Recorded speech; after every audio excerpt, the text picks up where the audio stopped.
Je ne comprends pas comment est-ce que vous pouvez laisser vos femmes partir aux toilettes avec le téléphone, ok, sursauter lorsque vous prenez le téléphone et continuer à dormir comme si de rien n'était. C'est-à-dire qu'il y a des mecs, incroyables, lunaires.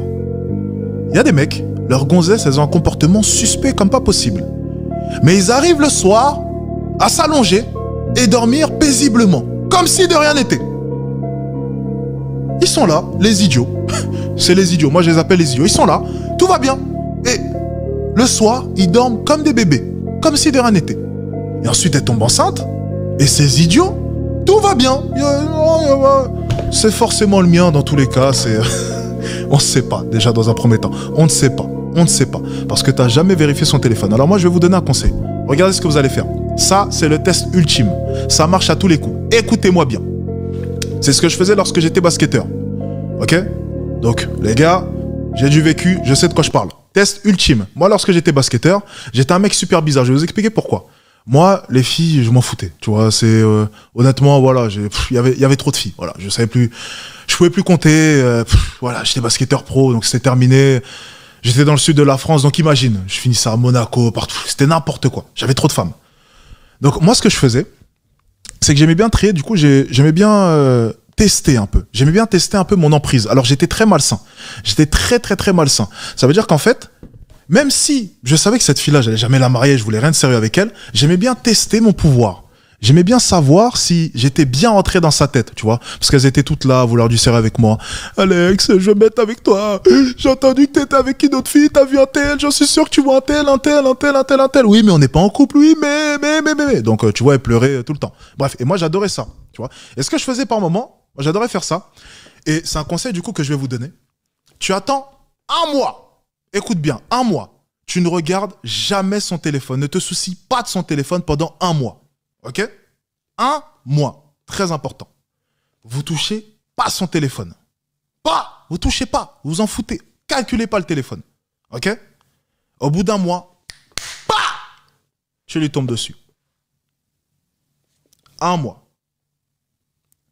Un mois. Tu lui tombes dessus. Et là, surprise, mon pote. Tu prends le téléphone et là, tu check. Let's go. Tu tiens le téléphone comme ça. Et là, généralement, ils vont s'exciter. Moi, j'adore ce moment-là. C'est savoureux. Je suis comme ça. J'ai le téléphone entre les mains. Et je dis quoi? Tu veux le prendre? Si tu le prends, terminé. On se voit plus. Mais si tu veux, tu peux le prendre. Prends-le. Tu lui fais comme ça. Prends-le. Mais si tu le prends, c'est terminé. Maintenant, mets ton code. Si tu veux pas le mettre, reprends-le. Et casse-toi. Tu lui dis comme ça. Bien sûr, ça marche mieux lorsque tu as un chez toi, tu as un bel appartement. Bon, ça passe beaucoup mieux, tu vois. Parce que bon, si tu es chez elle, c'est un peu ridicule. Parce qu'il y a plein de mecs, c'est des losers. Ils n'ont pas d'appartement, ils vont chez leur gonzesse. Donc, c'est des losers. Donc, forcément, à ce moment précis, elle va dire, mais casse-toi. Donc, ça marche pas. Ok, il faut avoir un chez soi. Ok? Pour être charismatique, techniquement, il faut qu'elle vienne chez toi. Le mec qui va chez la gonzesse, il peut pas avoir autant de charisme. Tu vois? Ça marche pas. Moi, j'étais charismatique parce que j'avais un chez moi. Bon. Très important. Et t'es comme ça. Et je lui ai dit, tiens, prends. Si tu veux, reprends ton téléphone. Mais après, tu te casses. On se revoit plus. mais... Je vais pas t'entendre. Tu veux ou tu veux pas? Tu veux ou tu veux pas? Tape. Maintenant. Et là, elle tape. Tu prends le téléphone. Et là, tu trouves. Et là, tu lui dis. Tu vois?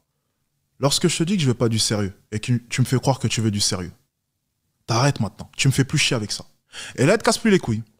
Et t'es tranquille. T'as la tranquillité. Parce que tu sais, le problème, je l'ai souvent dit, le problème des filles comme ça, c'est qu'elles te collent. Vu que t'es un homme, tu vois, rare, eh ben elles essayent de te coller. Toi, tu veux pas, mais elles te font chier avec ça. Là, au moins, t'as mis... Bref, ça, c'était pour mon sujet. Toi, c'est ta gonzesse. Donc, tu lui fais ça. Tu regardes le téléphone. Dans 95% des cas, tu trouveras. Mais vu que vous êtes dans le déni, vous n'allez jamais regarder. Vous n'allez jamais regarder. Jamais regarder. Jamais. Avant de me mettre en couple avec mon ex, j'ai fait ça. Ça a fonctionné. Ça a fonctionné. Et dans tous les cas, comme je l'ai dit, et vous le savez, elle avait enlevé son code carrément. Ah oui, moi je suis radical. Hein. J'ai regardé et j'ai dit de toute façon, enlève ton code, ça sert à rien. Je vous en ai parlé d'ailleurs la dernière fois. J'ai dit enlève ton code, de toute façon, ça sert à rien. Je vais pas avoir de code là. Elle a enlevé son code, comme si de rien n'était. J'ai tout checké. Elle était sereine, elle était comme ça. Donc voilà. Comment savoir si c'est la bonne? Tu fais ça. C'est tout. Ça fonctionne. Je te jure, ça fonctionne. Et après, très important, tu lui dis, t'enlèves ton code. Pourquoi tu mets un code? Enlève ton code. Et elle enlèvera son code, et maintenant tout le monde est tranquille. Ok?